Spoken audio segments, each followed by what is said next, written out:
اللہ تعالیٰ کی نظر میں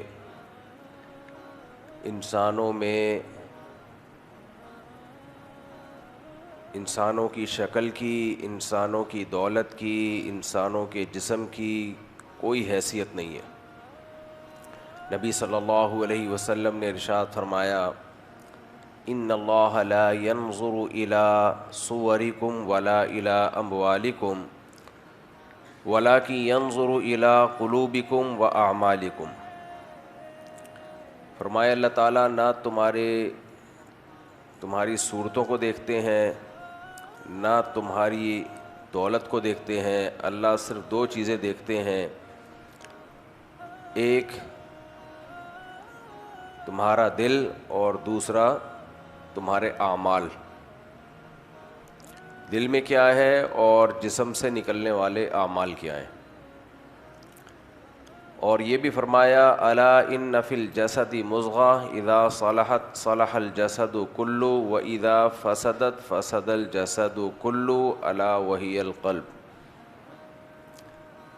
فرمایا انسان کے سینے میں ایک چھوٹا سا ٹکڑا ہے، جب وہ ٹکڑا ٹھیک رہتا ہے تو پوری باڈی سے نکلنے والے اعمال ٹھیک ہوتے ہیں، اور جب وہ ٹکڑا خراب ہو جاتا ہے تو پورے جسم سے نکلنے والے اعمال خراب ہو جاتے ہیں۔ اور آپ نے فرمایا خبردار سنو، اس ٹکڑے کا نام ہے دل۔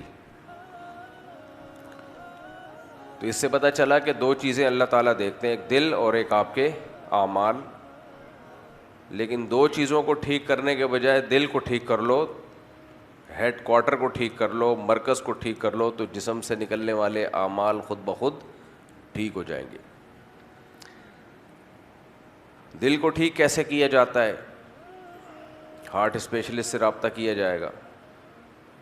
ہارٹ اسپیشلسٹ دو قسم کے ہوتے ہیں، ایک ہارٹ اسپیشلسٹ جو اس مادی دل کے اسپیشلسٹ ہیں، اس مادہ دل کے جو دھڑکتا ہے، تو وہ جو ہارٹ اسپیشلسٹ ہے وہ آپ کو بتائے گا کہ آپ کا دل ایک منٹ میں کتنی دفعہ دھڑک رہا ہے، زیادہ دھڑکنا چاہیے، کم دھڑکنا چاہیے،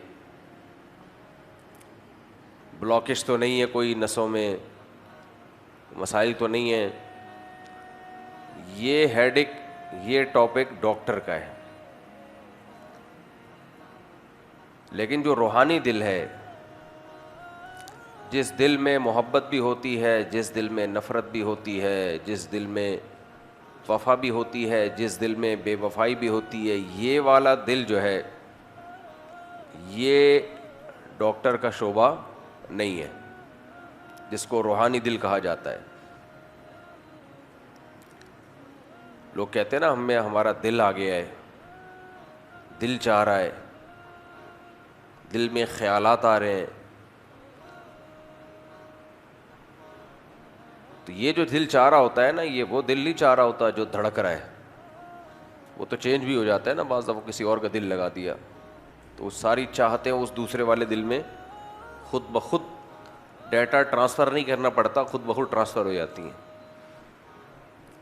سائنس ترقی کر رہی ہے، پتہ نہیں کس کس کا دل لگا دیا جائے گا۔ تو یہ والا جو دل ہے جس میں محبت بھی ہوتی ہے، نفرت بھی ہوتی ہے، یہ دل کنٹرول میں کرنا ضروری ہے۔ اگر اس کو بے لگام چھوڑ دیا جائے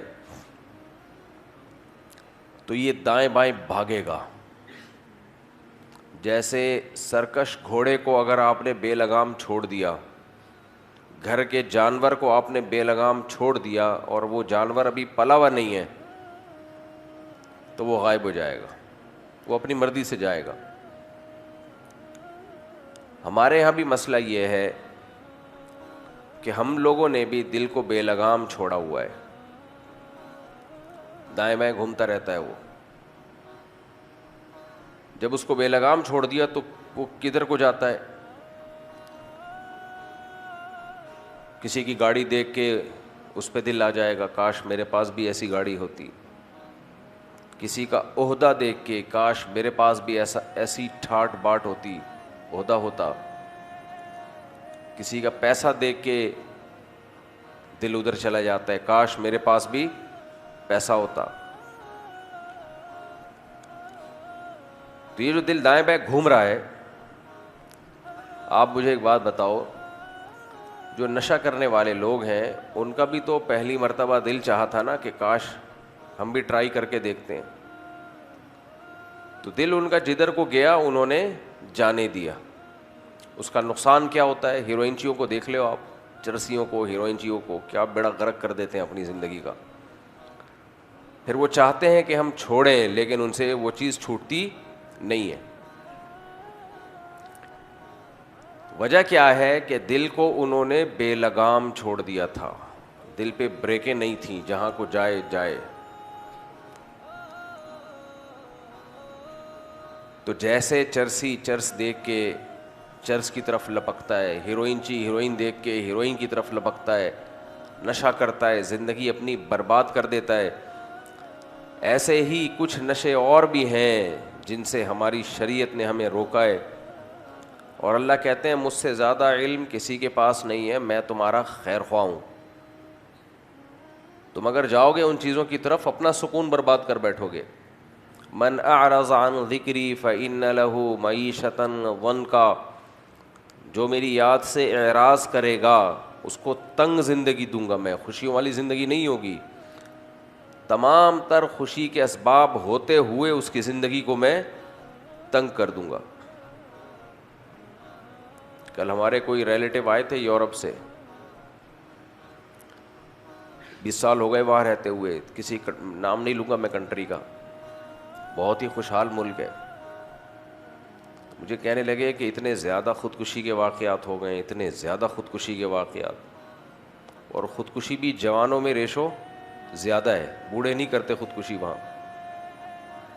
جوانوں میں، جوانی میں 18 سے 25 سال تک کی عمر میں خودکشیاں.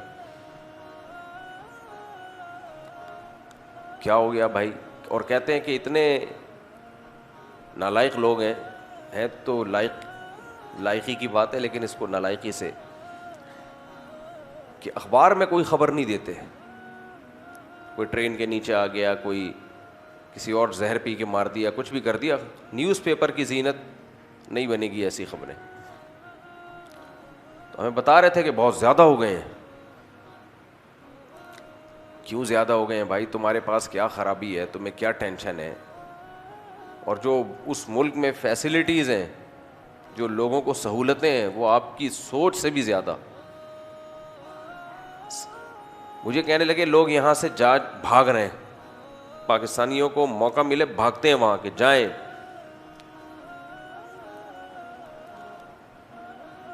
تو اس لیے کہ بڑی سہولتیں ہیں،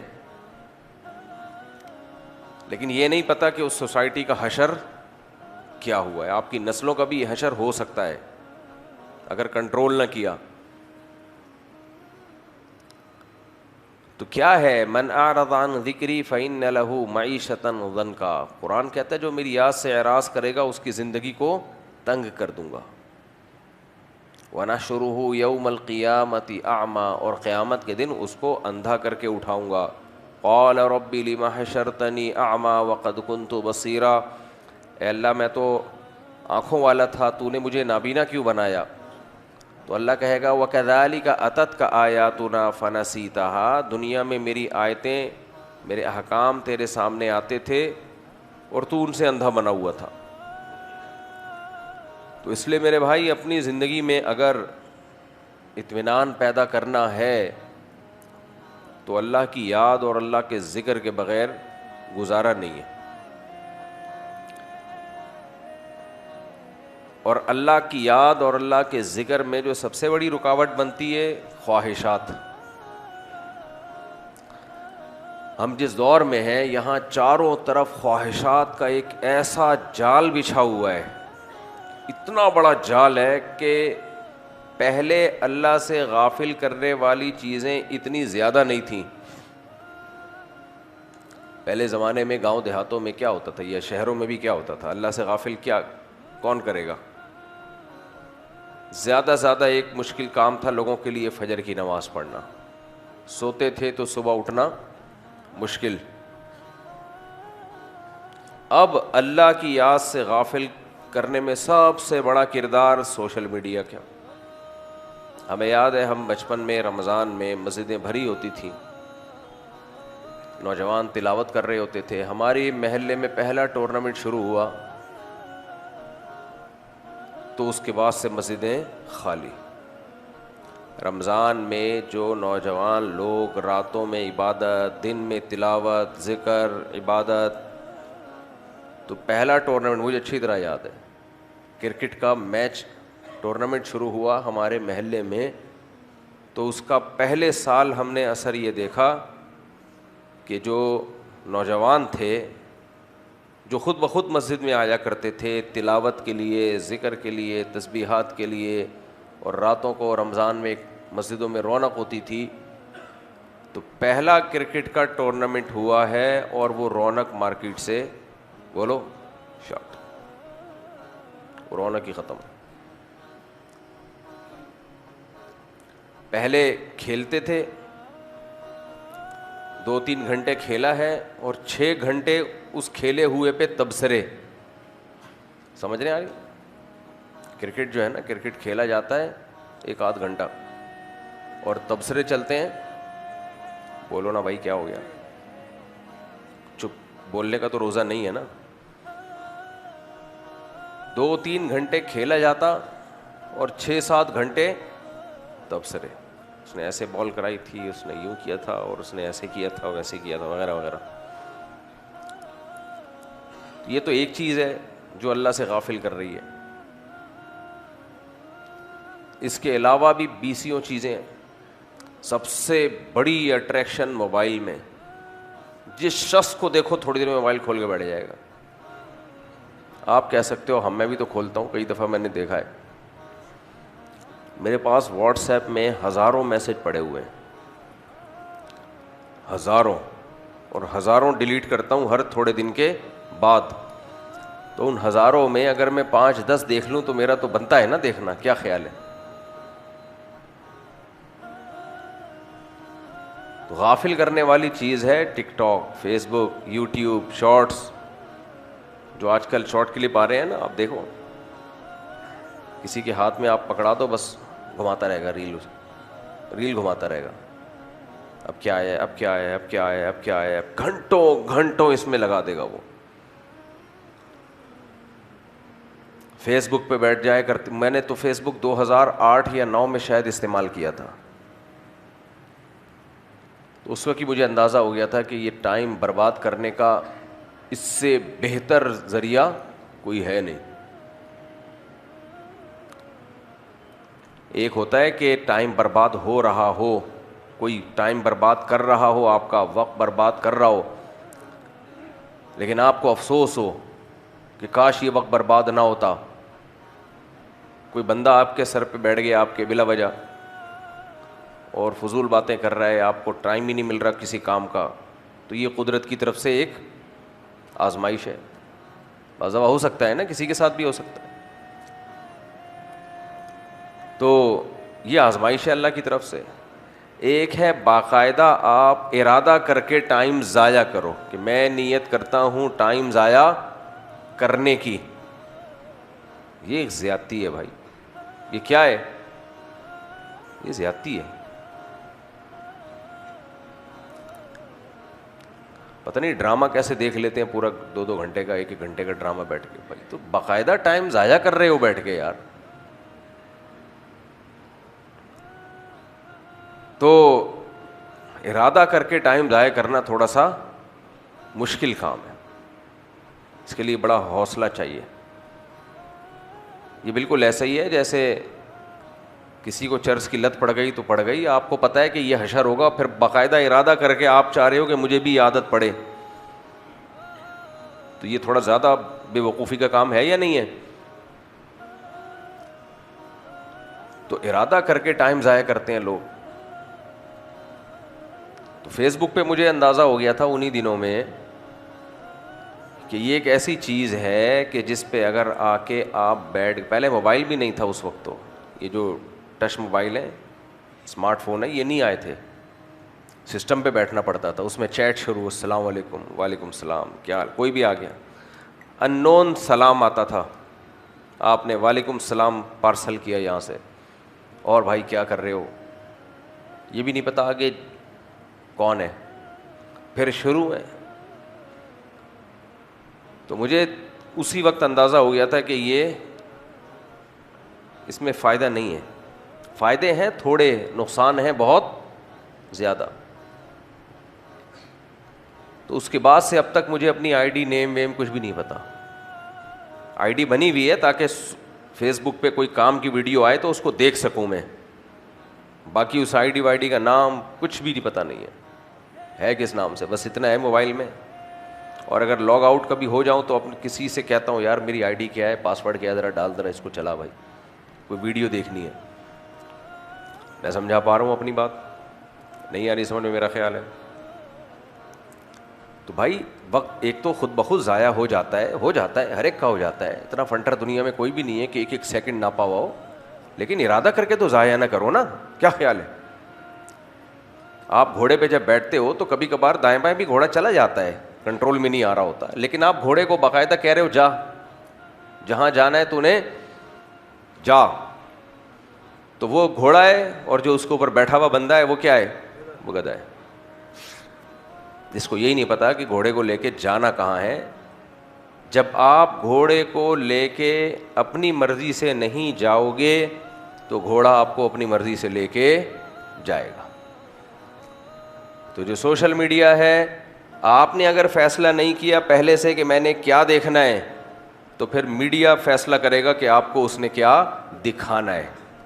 پھر وہ آپ کو الٹی پلٹی چیزیں دکھائے گا, پھر وہ آپ کا ٹائم ضائع کرے گا, گناہوں کی طرف لے کے جائے گا, حرام کاریوں کی طرف لے کے جائے گا, اور بہت کچھ الٹا پلٹا دکھائے گا. سب سے کم درجے کا جرم کیا کروائے گا؟ ٹائم ضائع. سب سے کم درجے کا جرم کیا ہوگا؟ وقت کی بربادی. آپ کہہ سکتے ہو کہ وقت ضائع ہونے سے کوئی پیسوں کا نقصان تھوڑی ہو رہا ہے. جتنے بھی گھنٹے ہم میڈیا پہ بیٹھے رہیں, جب صبح جیب میں ہاتھ ڈالو تو جتنے پیسے شام کو رکھے ہوتے ہیں وہ صبح ہم دوبارہ نکال کے گنتے ہیں, اتنے کے اتنے ہی ہوتے ہیں. اس سے نقصان کیا ہو رہا ہے؟ بلڈ ٹیسٹ کروایا تھا ہم نے میڈیا پہ, سوشل میڈیا یوز کرنے سے پہلے, تو جتنا خون تھا بلڈ ٹیسٹ اس کے صبح اٹھیں تو بھی اٹھے ہی نہیں, سوئے کہاں, تو صبح بھی اتنا ہی تھا. تو نہ خون کم ہو رہا ہے, نہ پیسے کم ہو رہے ہیں, نہ صحت کو کچھ ہو رہا ہے. تو یہ نقصان کیا ہے بھائی؟ تو میرے بھائی, الوقت انفس ما عنیت بحفظہ واراہ اسہل ما علیک یضیع. شاعر نے بڑی پیاری بات کہی ہے. شاعر کہتا ہے کہ دنیا میں جتنی چیزیں ہیں جن کی کوئی ویلیو ہے, قیمت ہے, ان میں سب سے زیادہ قیمتی چیز ٹائم ہے, وقت ہے. وجہ کیا ہے بھائی؟ وجہ کیا ہے؟ وجہ اس کی یہ ہے کہ یہ دوبارہ نہیں ملتا.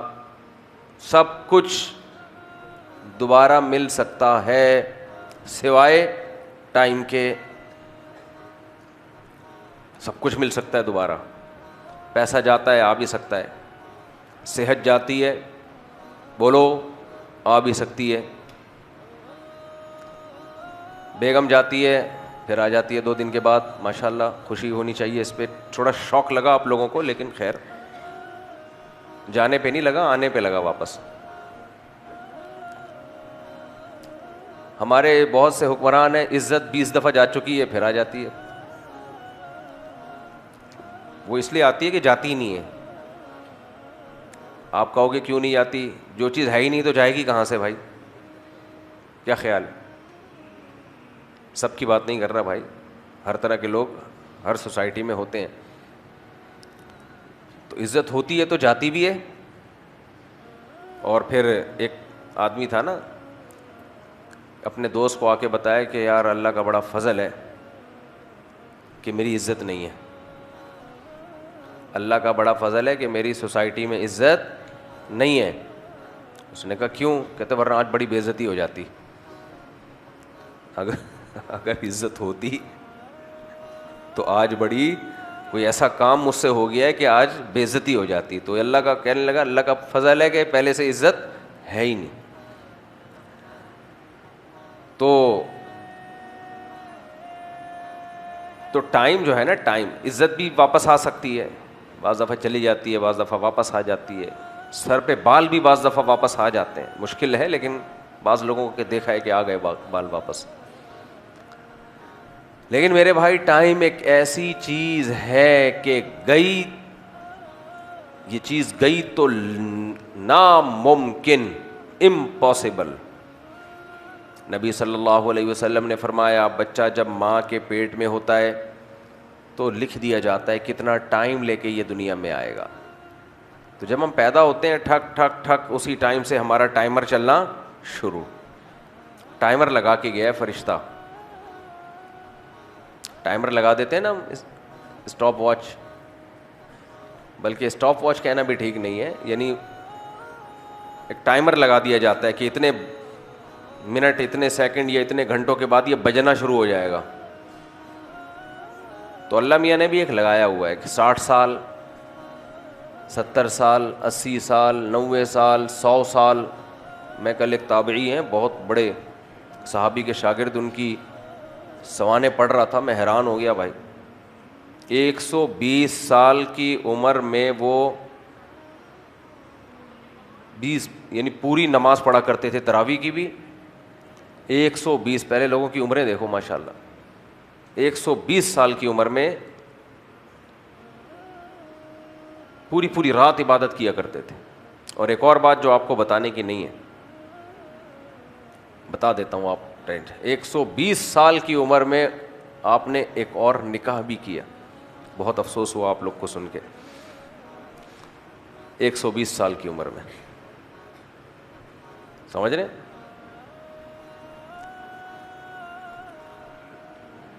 تو میں تو واقعہ سنایا کرتا نا، ہمارے حضرت مفتی رشید احمد صاحب کے والد صاحب نے 90 سال میں نکاح کیا تھا اور اولاد بھی ہوئی تھی.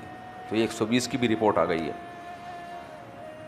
خیر جی، تو ٹائم ایک ایسی چیز ہے جو جائے تو واپس.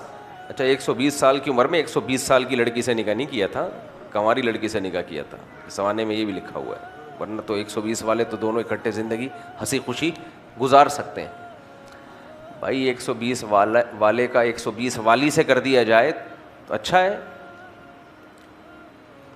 تو خیر، روزے میں ایسی باتیں مناسب نہیں ہیں.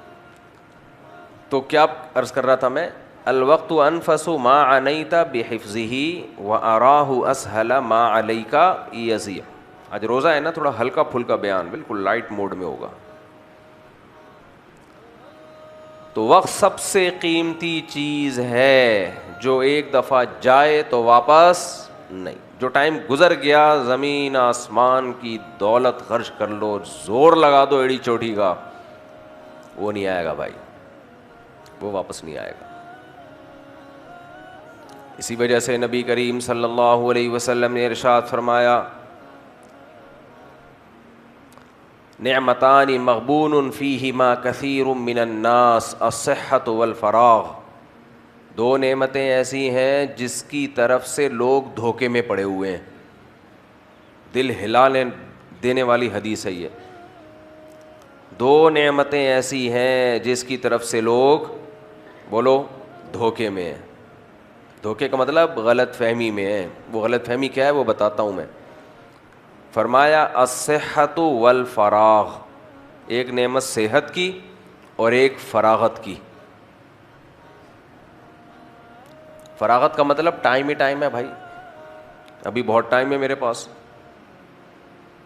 یہ جو آج کل لوگ کہہ رہے تھے میرے پاس ٹائم نہیں ہے، تو ان کا مطلب یہ ہوتا ہے کہ کام کے کاموں کے لیے ٹائم نہیں ہے، فالتو کاموں کے لیے ٹائم ہی ہر آدمی کے پاس روزانہ 24 گھنٹے ہوتے ہیں. یہ کہنا کہ میرے پاس ٹائم ہی نہیں ہے تو کہ زندہ کیسے ہے بھائی؟ جو بھی زندہ ہوگا ٹائم، مرنے کے بعد ٹائم کا یونٹ چینج ہو جاتا ہے. مرنے کے بعد جو ہے نا، اب جیسے جو 1000 سال پہلے مرے تھے تو ان کو تھوڑی لگ رہا ہوگا ہم 1000 سال سے قبر میں پڑے ہوئے ہیں، وہ تو بور ہو جاتے. کیا خیال ہے؟ غصے میں اڑ جاتے. ایک آدمی کو آپ لٹا دو اور ٹائم گزرتا رہے 1 سال 2 سال 3 سال 4 سال، تو وہ غصہ آئے گا کہ نہیں آئے گا کہ بس کرو بھائی اٹھاؤ مجھے. تو یہ جو قبر میں جانے کے بعد ٹائم کا یونٹ یہ نہیں رہتا، وہ کیا ہو جاتا ہے؟ بلکہ ہو سکتا ہے ٹائم ہی رک جاتا ہو ان کے لیے. ٹائم کے یونٹ الگ الگ ہیں. آخرت میں اللہ کہتے ہیں ایک دن 50,000 سال کا ہوگا, یہاں کے 50, کسی کے لیے وہی ایک دن 1,000 سال کے برابر ہوگا. تو اوقات کے جو یونٹ ہیں وہ وہاں پر ڈفرینٹ ہیں, یہاں پر ڈفرینٹ ہیں, فرق ہے.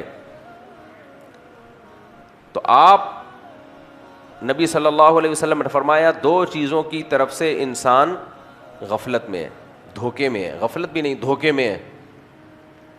ایک صحت کی نعمت, دوسری فراغت. فراغت کا مطلب میں نے بتایا نا, لوگ کہتے ہیں ٹائم نہیں ہے, تو ٹائم ہوتا ہے ان کے پاس فالتو کاموں کے لیے, بہت ٹائم ہے. ہمارے شیخ حضرت مفتی رشید احمد صاحب رحمہ اللہ تعالی, اللہ نے علم سے بہت نوازا تھا. تو ان کے کہتے ہیں میں جب نوجوان تھا میرے استاذ نے مجھے نصیحت کی کہ آپ تھوڑا سا ذکر اذکار یا عبادت کی کثرت, جس کو تصوف کہا جاتا ہے, اس طرف بھی آئیں. تو کہتے ہیں میں نے کہا میرے پاس تو ٹائم ہی نہیں ہے, بس فرائض واجبات پورے کر لیتا ہوں. تو فرماتے ہیں کہ میرے استاذ نے کہا ٹائم تو ہے, اہمیت نہیں ہے. ٹائم تو ہے, اہمیت نہیں ہے. خوب اچھی طرح سمجھ لو, جس چیز کا آپ کے پاس ٹائم نہیں ہے تو اس کا مطلب یہ ہے کہ اس کی میرے دل میں اہمیت نہیں ہے.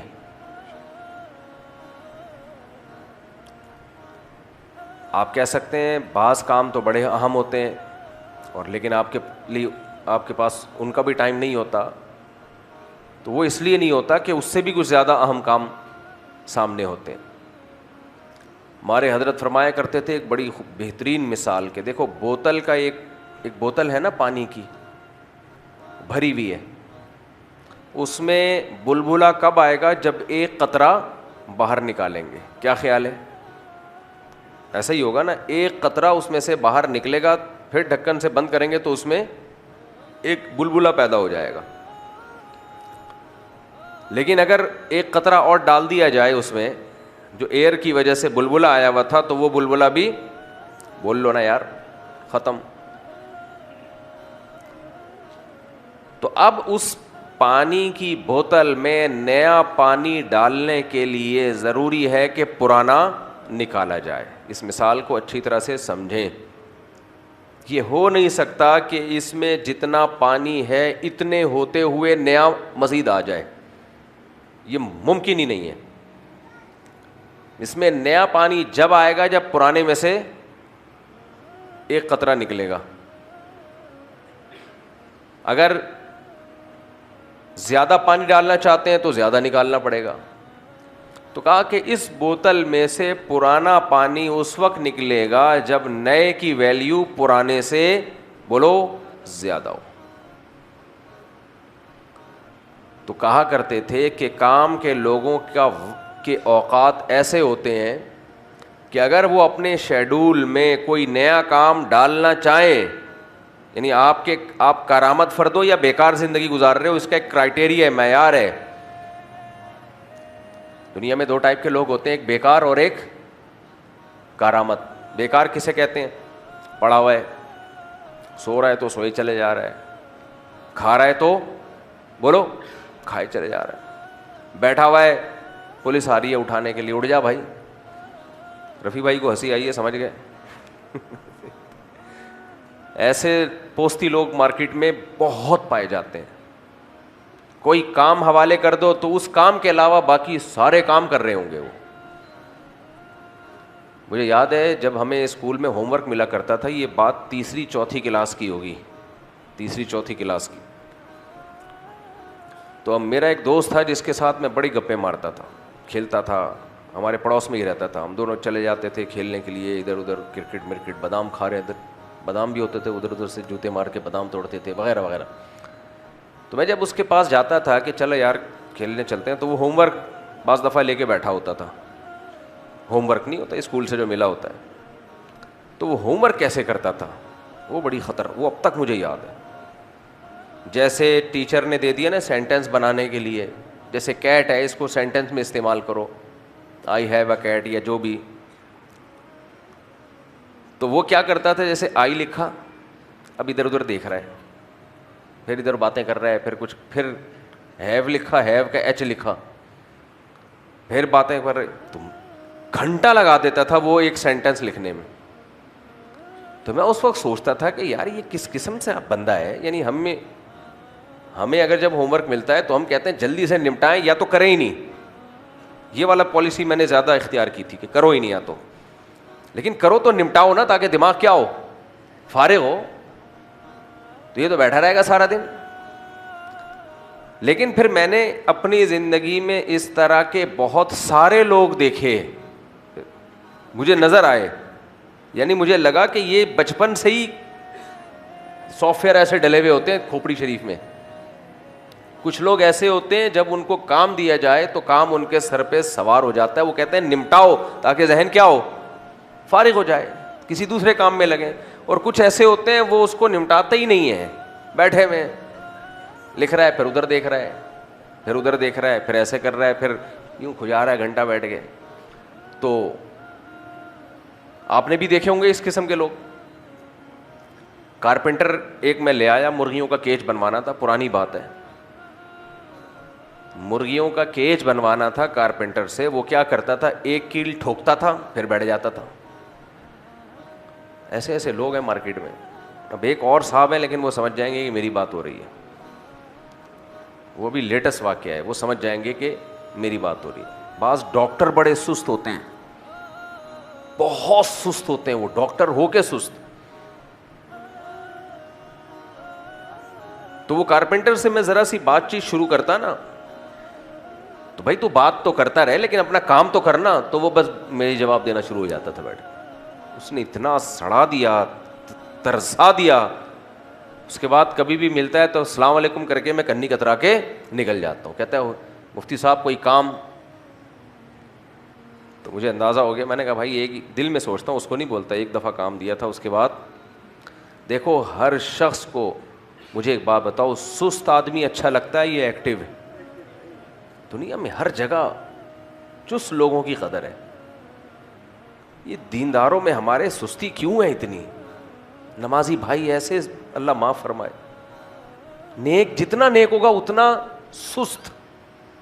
نیکی کا معیار یہ کہ چلا نہ جاتا ہو, ہلا نہ جاتا ہو, کم بخت سے نہ چلا جاتا ہو نہ ہلا جاتا ہو. حضرت جی بہت پہنچے ہوئے ہیں, مطلب حضرت سے ہلا تو جاتا ہی نہیں ہے ہمارے حضرت جی سے. میں نے بتایا تھا نا ایک جعلی پیر صاحب تھے, ان کو ہوا خارج کرنی ہوتی تھی تو ان کے مریدین دائیں کولا اٹھاتے. یہ ہمارے استاذ کا دیکھا ہوا واقعہ ہے. وہ بیچارے ایسے ہو گئے تھے کہ اب اتنا بھی نہیں ہل سکتے تھے. دایاں میں نے آگے بائیں کو چھوڑ دیا میں نے, اس کے بعد تھوڑی دیر میں بایاں کولے. دو ٹوٹل کتنے ہوتے ہیں؟ دو ہوتے ہیں. تو وہ پہنچے ہوئے پیر صاحب تھے, پہنچے ہوئے بہت بڑے بزرگ. مسلمان قوم کا جو زوال ہے اس کی بڑی وجہ کیا ہے؟ سستی. ہمارے مذہب نے تو اتنی چستی سکھا دی بھائی, جو مذہب صبح فجر میں اٹھا کے نماز پڑھوا رہا ہو, سستی تو ختم نا, بس ختم.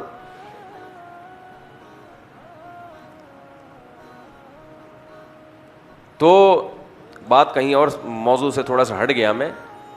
تو سب سے زیادہ قیمتی چیز کیا ہے؟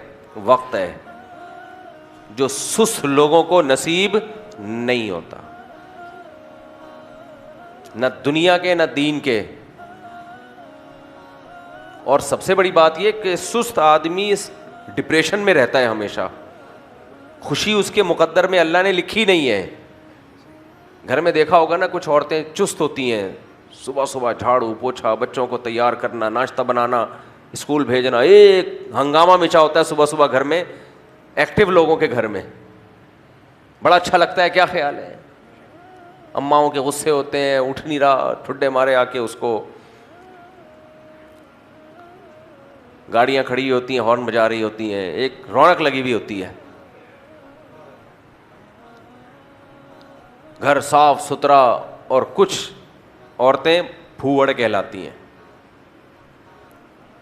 جو چیز ونس اپون اے ٹائم, جہاں ایک دن مہمان آیا تھا, چائے ایسے ہی چھوڑ کے چلا گیا, وہ چائے میں ایک گھونٹ رہ گیا تھا, اس میں کیڑے پڑ گئے, وہ وہاں سے کوئی ہلانے والا, وہ کپ جو تھا رکھا رکھا جم گیا, ختم ہو گیا.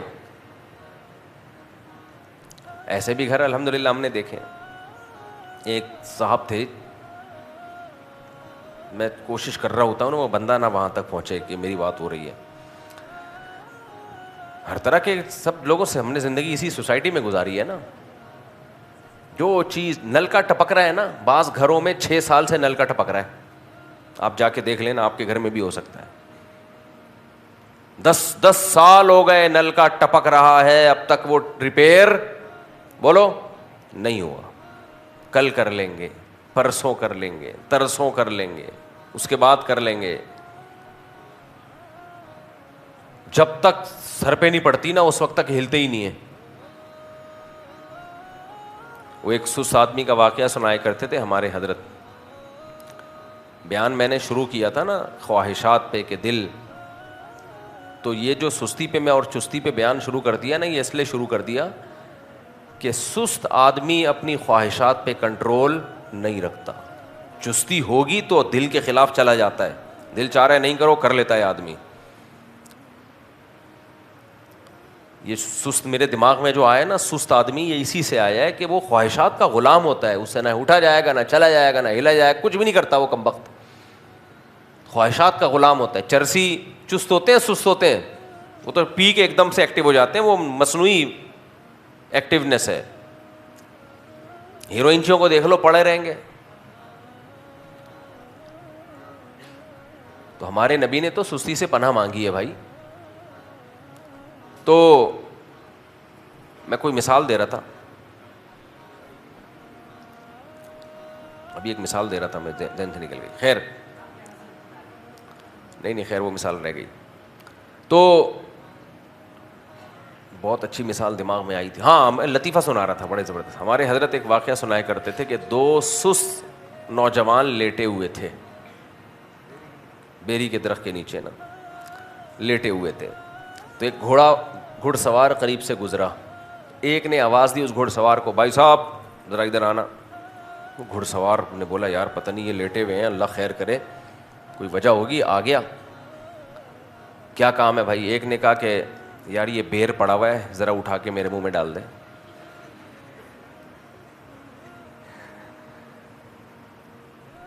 ایسے شخص کو کیا کہا جاتا ہے؟ سست. گھڑ سوار کو غصہ آیا, بولا کمبخت, مجھے وہاں سے بلایا, یہ بیر میں تیرے منہ میں ڈال دوں؟ اتنا سست ہے. اور اگر نہیں تیرے سے یہ بیر اپنے منہ میں ڈالا جا رہا تو اس کو بول دیتا نا جو تیرے ساتھ لیٹا ہوا ہے. تو وہ کہتا ہے مجھے بولتا, میں نہیں کرتا. کیوں بھائی؟ کہہ رہا ہے میں لیٹا ہوا تھا, کتا آیا میرے اوپر پیشاب کر رہا ہے, میں اس کو بولوں ہٹا, یہ نہیں ہٹا رہا. اس نے ہٹایا ہی نہیں. کہنے کو یہ لطیفہ ہے, لیکن آپ کو ایسے سوسائٹی میں سست لوگ ہول سیل کے حساب سے نظر آئیں گے. تو سست آدمی خواہشات کا غلام. تو ہمارے فرمایا کرتے تھے کہ بوتل میں پانی جس میں قطرے کی گنجائش نہ ہو, تو اس میں اب نیا قطرہ آپ ڈالیں گے تو پرانا نکلے گا تو نیا قطرہ آئے گا. تو کہا کرتے تھے کہ صبح سے لے کے رات تک, رات سے لے کر صبح تک کام کے لوگوں کی بات ہو رہی ہے, بیکار لوگوں کی بات نہیں ہو رہی ہے. کہا کہ ان کی جو ٹائم کی بوتل ہے نا وہ کاموں سے بھری ہوئی ہوتی ہے. اس میں نیا کام کی اس وقت تک گنجائش نہیں ہوتی جب تک پرانے کسی کام کو آگے پیچھے نہ کیا جائے. وہ ہو ہی نہیں سکتا, ہو ہی نہیں سکتا. اور پرانے کام کو وہ جب آگے پیچھے کریں گے جب نئے کام کی ویلیو پرانے کام سے زیادہ ہوگی, ادروائز نہیں, ورنہ نہیں ہو سکتا. اب مجھے اور آپ کو اس معیار پر اپنے آپ کو پرکھ لینا چاہیے. ہمیں کوئی بھی کسی بھی وقت کسی بھی کام کا کہہ دے, کوئی دعوت پہ بلا لے, آ جاؤ کھانے کے لیے, جا رہا ہے منہ اٹھا کے, آ جا بھائی وہاں ڈبو کھیلنے, آ جا, آ رہا ہوں یار, بس تو انتظار, بس میں پہنچا, ابھی وہاں پہنچ گیا.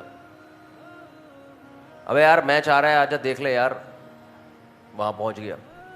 ابے آج گٹکے کی دکان پہ جمشید تجھے بلا رہا ہے, وہاں بیٹھ کے کھاتے ہیں, وہاں پہنچ گیا.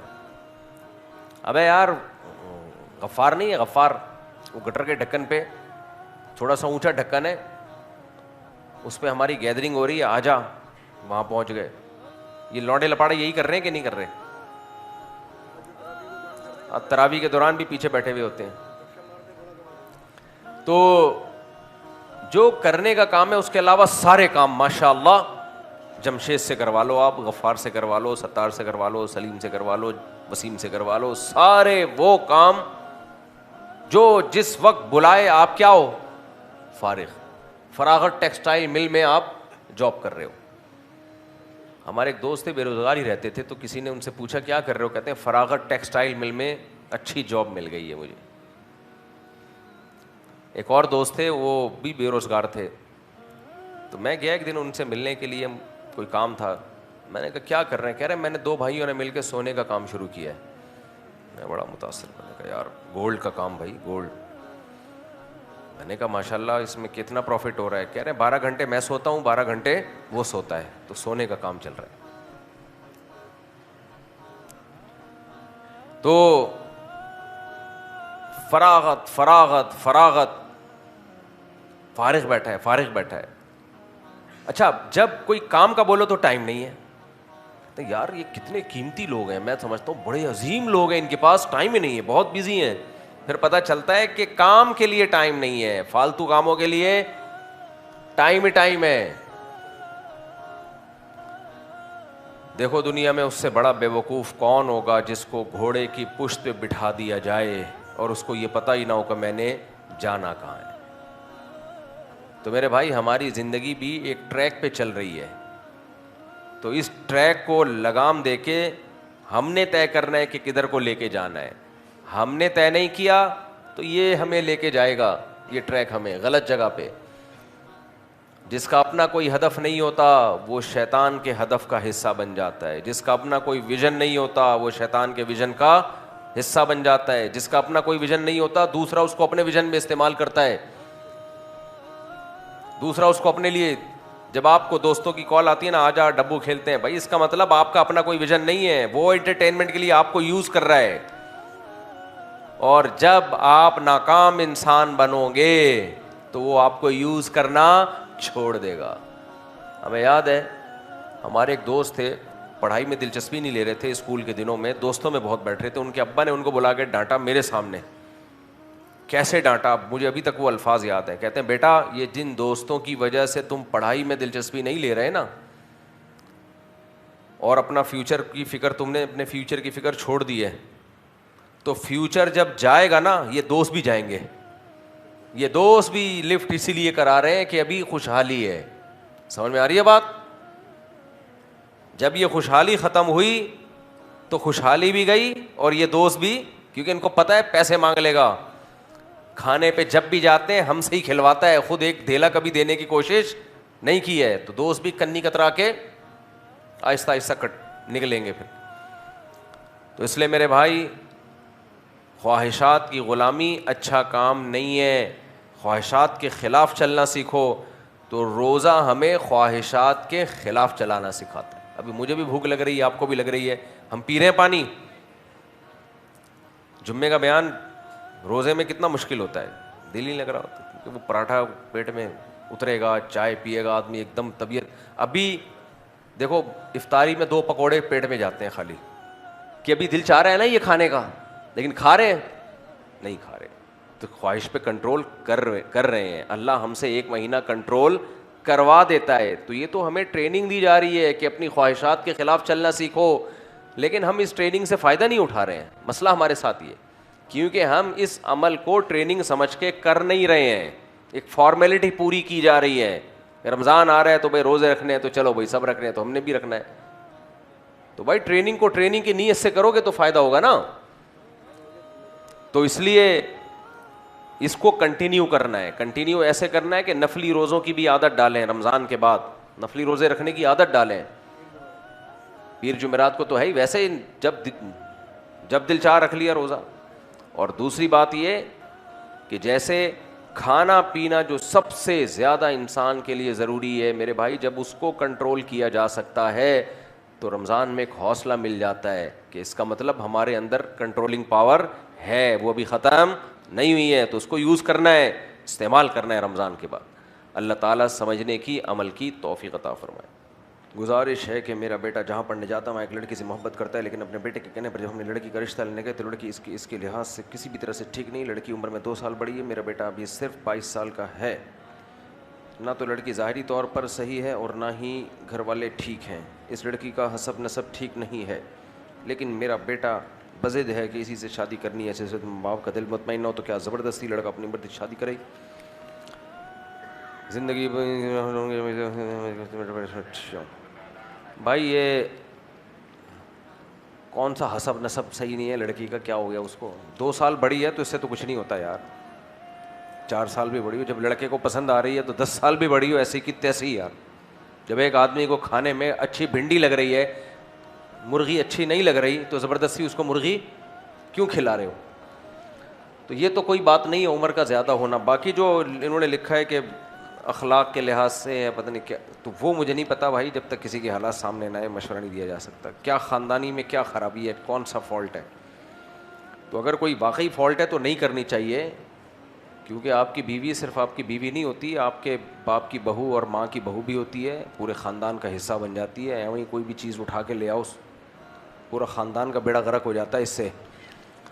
سمجھ میں آ رہی ہے بات؟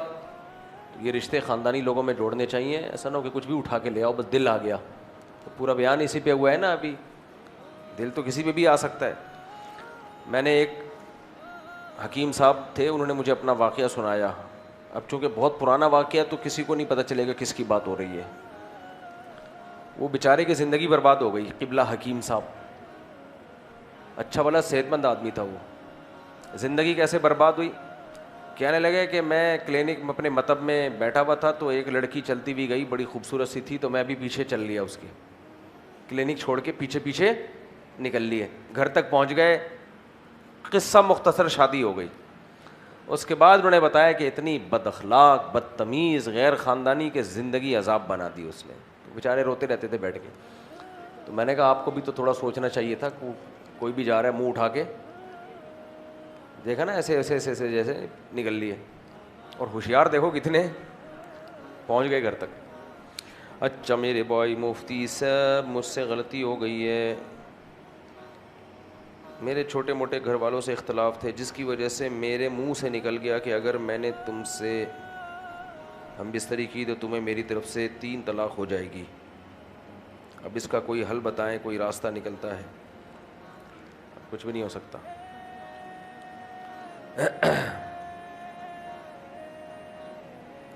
میری عمر 17 سال ہے،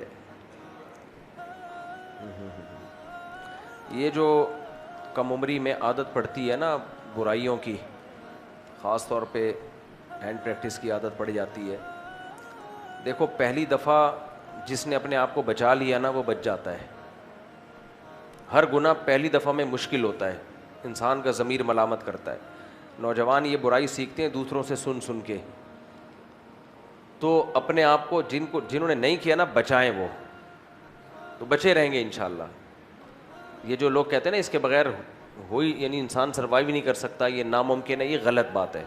جو بچنے والے ہیں وہ ہمیشہ سے بچے ہوئے ہیں۔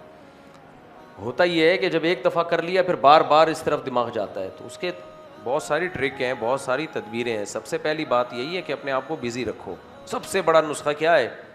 اپنے آپ کو مصروف، اور خاص طور پہ رات کو سونے سے پہلے موبائل کا استعمال اور یہ سب چیزیں بالکل بند کر دو۔ رات کو سونے سے پہلے کوئی کتاب رکھو اپنے سرہانے، اچھی کتاب ہو، اس کو پڑھو، پڑھتے پڑھتے سو جاؤ، لیٹ کے مطالعہ شروع کرو۔ کتاب ایسی چیز ہے آدمی پڑھنا شروع کرے پتہ بھی نہیں چلتا کب آنکھ لگی ہے، پتہ ہی نہیں چلتا، تو پڑھتے پڑھتے سو جاؤ۔ اور پھر سارا دن اپنے آپ کو بزی رکھو نا، کچھ سارا دن کا شیڈول بناؤ کہ کل میں نے کرنا کیا ہے۔ جتنی زیادہ فزیکل ایکٹیویٹی کرو گے، جاگنگ ہے، جم ہے، اتنا ان غیر اخلاقی سرگرمیوں سے بچے رہو گے۔ جاگنگ، جم نا، اپنی طاقت توانائی کو ان چیزوں میں کھپاؤ۔ تو اس سے فائدہ یہ ہوتا ہے کہ انسان کی جب باڈی بننا شروع ہوتی ہے تو پھر اس کو خود ہی احساس ہوتا ہے یار میں وہ کام نہیں کروں جس سے میرا جسم باڈی خراب ہو میری. دوسرا اس کے نقصانات بھی سوچنے چاہیے. آج کل بعض ڈاکٹر کہتے ہیں اس سے کوئی نقصان نہیں ہوتا, یہ غلط ہے. مینٹلی بہت زیادہ نقصان ہوتا ہے اس سے. اللہ تعالیٰ نے ایک نیچر ہی نہیں بنائی ہے انسان کی, تو جو کام نیچرل نہیں ہے وہ صحیح کیسے ہو سکتا ہے؟ اس کو ڈسٹربنس کا ذریعہ بنتا ہے وہ. ایسے لوگ پھر مسائل کھڑے ہو سکتے ہیں ان کے لیے بعد میں. تو اور دوسری بات, تبلیغ میں وقت لگاؤ 4 مہینے کے لیے, نکل جاؤ. اور سب سے اہم بات یہ کہ پھر بھی گناہ ہو جائے توبہ کرو, بس پھر ہو جائے پھر توبہ کرو, اللہ سے تعلق ختم مت کرو. چھوٹ نہ بھی جائے, کم ہو جائے نا گناہ, کم ہو جائے گناہ. اور شادی کرو نا جلد سے جلد, اس میں تاخیر کیوں کرتا ہے بھائی؟ مفتی سے میرا سوال زیر لب پڑھیے گا, سبحان اللہ, اردو بھائی, یہ بھی زیر لب ہی ایسے جو میں پڑھتا ہوں نا, مجھے ہوتا ہے, اس میں کوئی باطن والی بات تو نہیں ہے بھائی, اس میں تو کوئی ایسی چھپانے والی بات نہیں ہے. بہرحال کہہ رہے ہیں چھپاؤ, اچھا آگے چھپانے والی بات آ گئی. بھائی تیرا دماغ خراب ہو گیا, یہ بندہ جو ہے نا سڑیا گیا ہے. جو بھی ہے فوری طور پہ ڈاکٹر سے علاج کروائے, کھسک جائے گا, فل کھسک چل رہا ہے. تبھی کہہ رہے چھپ کے پڑھو. آگے ان کو اپنے بارے میں وہم ہو گیا کہ میں بہت نیک ہوں. بس انسان کے پاگل ہونے کے لیے اتنا کافی ہے کہ وہ اپنے آپ کو کیا سمجھنا شروع کر دے؟ نیک. جس دن یہ وہم ہو جائے نا کہ میں نیک ہوں یا میں بہت اچھا ہوں, تو سمجھ لو معاملہ ہو گیا خراب. وہ ایک مولانا صاحب تھے, وہ ہر وقت لوگوں کو ڈانٹتے رہتے تھے نا, اپنے مریدوں کو نہیں, نمازیوں کو. مرید کو ڈانٹے تو چلو سمجھ میں بھی آتا ہے. بہت بیزار ہو گئے لوگ ان سے. تو انکوائری کے لیے ایک بندہ گیا کہ یار یہ تو اچھے بھلے صحیح آدمی ہیں, ان کو ہو کیا گیا ہے, ہر وقت غصے میں, ہر وقت ڈانٹ ڈپٹ. خیر وہ ان کے ساتھ رہا تو مجھے آ کے رپورٹ پیش کی اس نے. ویسے کہہ رہے ہیں مسئلہ ان کے ساتھ یہ ہے کہ ان کو اپنے بارے میں وہم ہو گیا ہے کہ میں بہت نیک ہوں. بس میں نے کہا یار 100% صحیح تجزیہ کیا ہے آپ نے. جس دن انسان کو اپنے بارے میں یہ وہم ہو جائے نا کہ میں نیک ہوں, اس دن سے اس ڈپریشن میں بھی جاتا ہے وہ. سمجھ میں آ رہی ہے بات؟ کیونکہ لوگ آج کل کسی کو نیک ویک نہیں سمجھتے ہیں, یہ بتا دوں میں. وہ پیر و مرشد والا دور, ونس اپون اے ٹائم. لوگوں کی عقیدت ایسی ہے سیکنڈوں میں نیچے آتی ہے, دھڑام سے. ذرا سا کچھ دیکھ لینا ایک دم دھڑام سے عقیدت نیچے آتی ہے. تو آپ اپنے آپ کو نیک سمجھ رہے ہو, لوگ آپ کو نیک سمجھتے نہیں ہیں. وہ آپ کے حساب سے, آپ جو جیسا آپ اپنے آپ کو سمجھ رہے ہوتے وہ ان کا رویہ نہیں ہوتا, تو آدمی جاتا ہے ڈپریشن میں. تو تکبر جس کی کھوپڑی میں ہے نا, ایک دن مر جاتا ہے وہ ڈپریشن سے. نارمل رہا کرو. یہ بھائی صاحب نے جو پرچہ دیا نا, میں پڑھ نہیں رہا اس کو, لیکن ان کا خلاصہ یہی ہے, نارمل رہو جیسے ساری دنیا ہے, اپنے آپ کو ویسا سمجھو اور باقی چکر چھوڑ دو. تبلیغ میں جانا فرض واجب ہے یا نفل ہے؟ جس کی اصلاح تبلیغ میں جانے پر موقوف ہے. موقوف تھوڑا گاڑا لفظ ہو گیا ہے. بعض دفعہ آدمی کو پتہ ہوتا ہے, دیکھو برائی چھوڑنے کے لیے ماحول کا تبدیل کرنا ضروری ہے. ماحول تبدیل کرنا ضروری ہے. جس ماحول میں برائی کی عادت پڑتی ہے بعض دفعہ وہ اس ماحول میں چھوٹتا نہیں ہے, تو ماحول چینج کرنا ضروری ہے. تو جس کا اپنے بارے میں یہ خیال ہو کہ میں ماحول تبدیل کیے بغیر مجھ سے یہ برائی چھوٹے گی نہیں, تو اس کے لیے ماحول تبدیل کرنا ضروری. اور ماحول کہاں تبدیل ہوتا ہے؟ جا کے تبلیغ میں. تو اب ایسے آپ فقہی عبارتیں نکالنا شروع کر دو کہ تبلیغ میں سہ روزہ لگانا واجب ہے یا فرض ہے. یہ تو ایسا ہی ہو گیا کہ 2 روٹیاں یا 1.5 روٹی کھانا فرض ہے یا نہیں ہے. بھائی جان بچانا فرض ہے. اب جان کیسے بچے گی یہ آپ فیصلہ کرو, کیا خیال ہے؟ اب کوئی کہے 2 پراٹھے کھانا اسلام میں, میں نے پھر اللہ کے فضل سے 2 پراٹھے پھوڑ دیے صبح. اچھا میرے 2 پراٹھے سن کے لوگ سمجھتے ہیں پتہ نہیں کتنا پھوڑتا ہوگا. 2 پراٹھے ہی پھوڑے ہیں 24 گھنٹے میں. افطاری ہماری بہت تھوڑی سی ہوتی ہے, اور سموسے 2-4 نمٹائے. سموسہ دنیا چھوڑ دوں گا, سموسہ نہیں چھوڑوں گا بھائی. 2 دن چھوڑ کے دیکھا, مجھے اندازہ ہوا کہ آدمی دنیا چھوڑ دے افطاری میں, سموسہ نہ چھوڑے. کم کھاؤ نا, بس 2-3 سموسے کھا لو, 4, 6, 5, 10, 25, 30, بس اس سے زیادہ. یہ سموسہ اور پکوڑا صرف رمضان میں ہی کھایا جاتا ہے, کیا خیال ہے؟ پورے سال تو ہم کھاتے نہیں ہیں. کون کھاتا ہے پورے سال سموسے پکوڑے؟ میں تو نہیں کھاتا. تو تو ایک رمضان ہی ہے, اس میں کھانے دو یار. ڈاکٹروں کو کہہ رہا ہوں, آپ کو نہیں کہہ رہا. ڈاکٹروں کے یوٹیوب پہ آ رہے ہوتے ہیں نا, ڈاکٹر عفان کا آیا تھا یہ سموسہ اتنا نقصان دہ. ایک دفعہ ڈاکٹر عفان کی میرے سے ملاقات کراؤ, سموسے کو دہی چٹنی میں ملا کے کھلاؤں گا, اس کے بعد وہ کلپ اپنا ہٹا لیں گے. بولے نہیں بھائی, افطاری میں تو مزہ ہی اس کا ہے. خیر کہیں اور جا رہا ہوں میں. صحت کا خیال کیا کرو, اچھا ہے, لیکن سارا دن جب بھوکا ہوتا ہے نا آدمی تو پھر سب ہضم ہو جاتا ہے, اتنا نقصان نہیں دیتا یہ سب کچھ. تبلیغ میں جانا فرض ہے واجب. تو یہی بات ہے کہ جان بچانا فرض ہے. اب جان کیسے بچے گی یہ تو پتہ ہے نا, جان کہاں سے نکلتی ہے. ٹیچر نے ایک ماں نے اپنے بچے سے پوچھا کہ تم اسکول میں سائنس پڑھتے ہو؟ اس نے کہا ہاں. تو بیٹا بتاؤ جان کیسے نکلتی ہے؟ تو اس نے کہا امی کھڑکی سے نکلتی ہے. تو ماں حیران کہ ابھی کھڑکی سے کہاں سے نکلتی ہے؟ کہہ رہے ہیں وہ جب آپ گھر پہ نہیں ہوتی نا, پڑوسیوں کی انٹی آتی ہیں ابو سے ملنے, جب آپ آتی ہو تو وہ اسے کہتے ہیں جان کھڑکی سے نکل جاؤ. بچے بہت ہوشیار ہوتے ہیں, گھروں کے راز فاش کر رہے ہوتے ہیں. تو جان بچانا فرض ہے. اب وہ کیسے بچائی جائے یہ آپ کا ہیڈک ہے, تو اسلام یہ نہیں بتائے گا. ایک اہل حدیث عالم نے بہت طنز کیا ہے احناف پر نا. طنز یہ کیا ہے کہ یہ جو انہوں نے کہا کہ نماز میں عورت ہاتھ یہاں باندھے گی, یہ حدیث سے دکھائیں. نماز میں عورت دونوں پاؤں کو ملا کے کھڑی ہوگی, یہ حدیث سے دکھائیں. نماز میں عورت جب رکوع کرے گی تو تھوڑا جھکے گی, زیادہ نہیں جھکے گی, یہ حدیث سے دکھائیں. سجدے میں یوں سمٹ کے کرے گی سجدہ, یہ حدیث سے دکھائیں. پھر جب زمین پہ بیٹھے گی تو سرین زمین پہ رکھے گی اور پاؤں کو ایسے کر کے نکال لے گی, یہ حدیث سے دکھائیں. تو اتنی ساری 15 چیزیں نکالی, اس پہ حدیث, اس پہ حدیث, اس پہ حدیث. تو اس کا جواب یہ ہے کہ حدیث سے ہم یہ دکھا سکتے ہیں تواتر عملی سے کہ عورت سمٹ کے نماز پڑھے گی. اس پر اجماع امت ہے. امام شافعی, امام حنیفہ, امام مالک, امام احمد بن حنبل, سب کا اتفاق ہے کہ عورت کیسے نماز پڑھے گی؟ سمٹ کے. اور یہ تواتر سے چلا آ رہا ہے. یہ جیسے عورت صفا مروہ میں چلے گی, دوڑے گی نہیں, یہ حدیث سے کوئی دکھا سکتا ہے؟ نہیں ہے حدیث میں.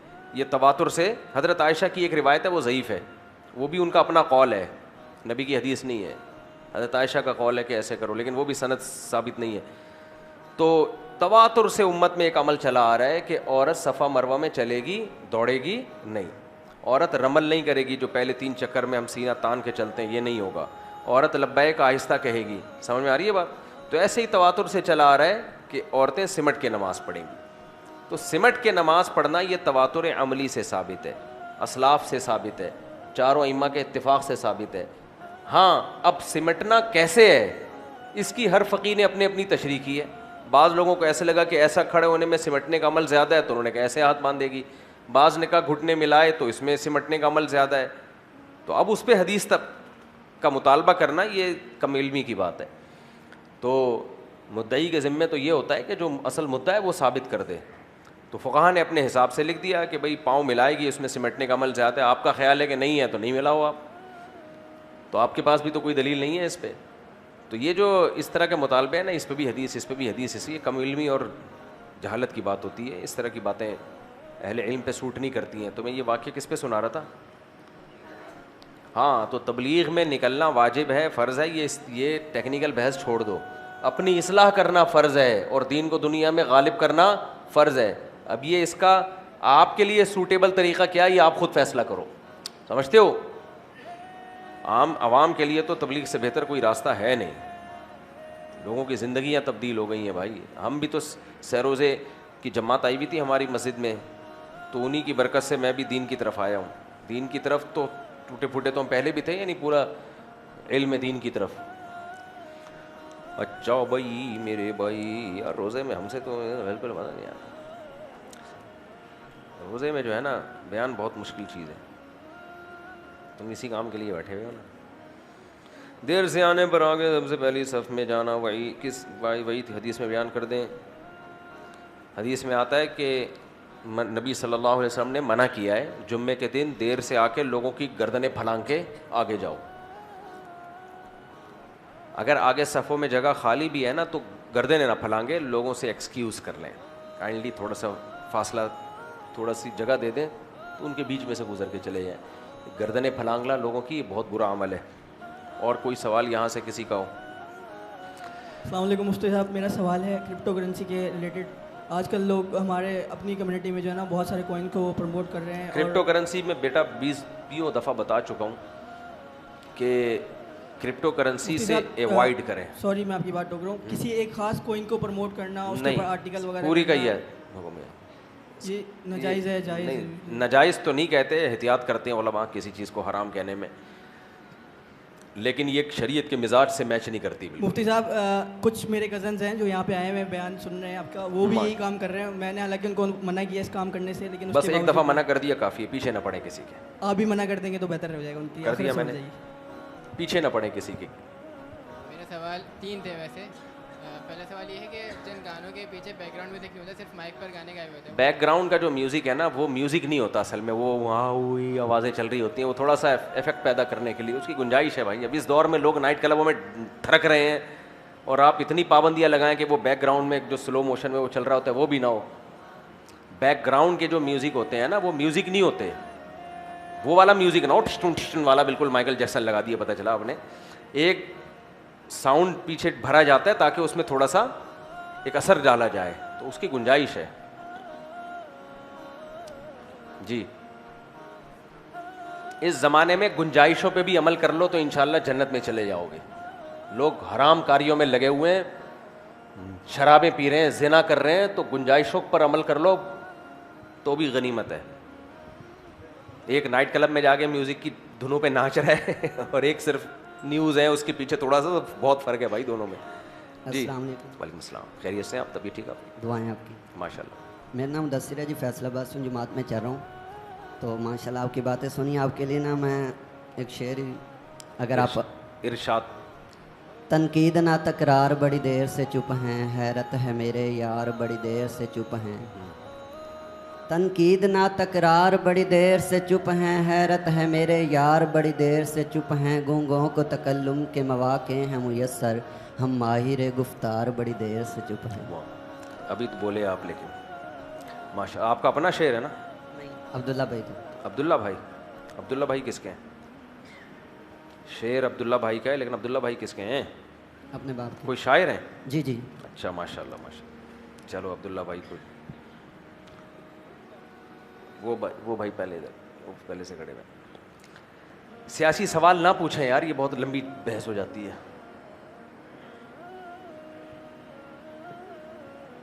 مفتی صاحب میرا دوست جو ہے نا وہ جہاز والی گیم کھیلتا ہے, مطلب کہ مجھے پتہ ہے وہ حرام ہے, لیکن جب وہ جیت جاتا ہے نا تو وہ مجھے فون کرتا ہے کہ بھائی آ جا تجھے میں بریانی برگر کھلاؤں, تو میرے لیے وہ حلال ہے. جوا کھیلتا ہے؟ جی جی. نہیں وہ حلال نہیں ہے بھائی, جوئے کی رقم سے بریانی کہاں سے حلال ہو گئی؟ شکریہ. یہ بھائی کچھ پوچھ رہے ہیں. جی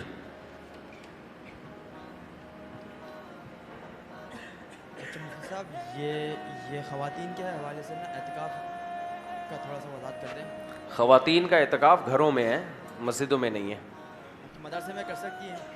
مدرسے میں نہیں کر سکتے, مدرسے میں بھی نہیں کر سکتی. صرف گھر میں ایک. جی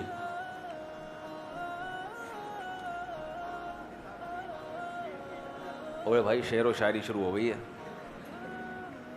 ارشاد. شاعروں کے اپنے ایک اسٹائل ہوتے ہیں بھائی, اس اسٹائل میں بتانا پڑتا ہے. ذرا سا قدرت نے کیا نوازا, ذرا سا قدرت نے کیا نوازا, ذرا سا قدرت نے کیا نوازا کہ آ کے بیٹھے ہیں پہلی صف میں, ابھی سے اڑنے لگے ہوا میں, ابھی تو شہرت نہیں. واہ واہ واہ.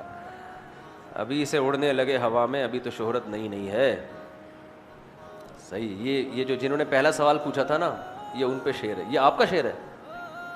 یہ ایک انڈیا کے کوئی شاعر ہے, ان کا بڑی اچھی شاعرہ ہے میرا خیال ہے, اس کا ایک شعر ہے, بہت زبردست شعر ہے اس کا, کہ جو مزاج جو خاندانی رئیس ہیں وہ مزاج رکھتے ہیں نرم اپنا, تمہاری دولت بتا رہی, تمہارا لہجہ بتا رہا ہے تمہاری دولت نئی ہے. آہا شاعری سنا کرو میرے بھائی. انٹرنیٹ پہ 3 چیزیں کام کی ہیں, ایک دینی بیانات, ایک میڈیکل سائنس کی معلومات, اور ایک شاعری. 3 چیزیں سنا کرو. السلام علیکم ورحمۃ وعلیکم السلام. مفتی صاحب میرا ایک سوال ہے کہ ایک لڑکی کی شادی ہو رہی ہے اور اس کے والدین کر رہے ہیں اس کی مرضی سے. اس کے والدین اس کی شادی کر رہے ہیں لیکن اس کے وہاں پر پسند نہیں, اور اس لڑکی نے اپنے والدین کی اجازت کے بغیر اپنی پسند کی شادی کر لی ہے, اور اس کے والدین نے کہہ دیا کہ جہاں پر تو نے شادی کی ہے تو ہماری طرف سے تمہیں اجازت نہیں ہے, اور جب تک ہم تمہیں اجازت نہ دے اور تم نے شادی کر لی ہے تو والدین کے بغیر رضا کے بغیر کیے تو جنت میں تب تک نہیں جا سکتی جب تک تو اپنے والدین کو راضی نہ کرے. دیکھیں, لڑکی نے اپنی مرضی سے شادی کر لی اور جہاں ماں باپ کہہ رہے تھے وہاں شادی نہیں کی ہے. یہ کیس آتے رہتے ہیں, بڑے بڑے شہروں میں ایسے واقعات ہوتے رہتے ہیں. اس کو ہم قابل تعریف کبھی بھی نہیں سمجھتے کہ لڑکی ماں باپ کی مرضی کے بغیر شادی کرے. وہ کہہ رہے اگر اس حالت میں تم مر گئی تو جہنمی ہے جب تک ہم معاف نہیں کر رہے. دیکھو, جو کام ہو جاتے ہیں وہ ریورسیبل نہیں ہوتے. بعض کام ایسے ہیں جب ہو گیا تو ہو گیا. اب اس کو جہنمی وہنمی کے نکاح ہی کیا نا, بھاگی تھوڑی ہے گھر سے. کرنا ٹھیک نہیں ہے. ماں باپ کی مرضی کے بغیر کہیں نکاح, اس میں بہت نقصانات ہوتے ہیں لڑکی کو. لیکن پہلی بات یہ ہے کہ وہ بھی تو اس کی مرضی کے بغیر زبردستی کیوں کر رہے تھے شادی. یہ بھی غلط ہے نا. ماں باپ دین صرف اپنی مرضی کا چلائیں, اور جب اپنے اوپر شریعت کی ذمہ داری آئے تو وہ وہاں شریعت نہیں ہو تو یہ تو غلط ہے نا. جب اسلام ہے تو وہ ماں باپ نے بھی تو فالو کرنا ہے نا اس کو. تو اللہ کے نبی نے صاف منع کیا کہ اس کی مرضی کے بغیر نہیں کر سکتے آپ نکاح. مفتی صاحب جیسے اگر لڑکی کی مرضی کے بغیر نکاح جائز ہوتا تو اس سے پوچھا کیوں جاتا ہے کہ قبول ہے کہ نہیں ہے. ایسے کان سے پکڑ کے بس حوالے کرتے تھے کسی کے, کیا خیال ہے اسے قبول ہے پوچھا اس لیے جاتا ہے کہ بتا ہے یا نہیں ہے. جی جیسے حالات چل رہے ہیں ابھی, ہاں, اگر بندہ سوچے امیجن کرے کہ پاکستان بھی ختم ہو جاتا تو یہ حالات ان کے قیامت کی بھی علماء کرام کہہ رہے ہیں, اور جیسے حالات اچھا جیسے ہی جنگ کے حالات ہوتے ہیں نا فوراً جو پیش گوئیاں ہیں وہ شروع ہو جاتی ہیں. ایکچولی حدیث میں آتا ہے خراسان سے لشکر نکلے گا, بس لشکر نکلنے والا ہے.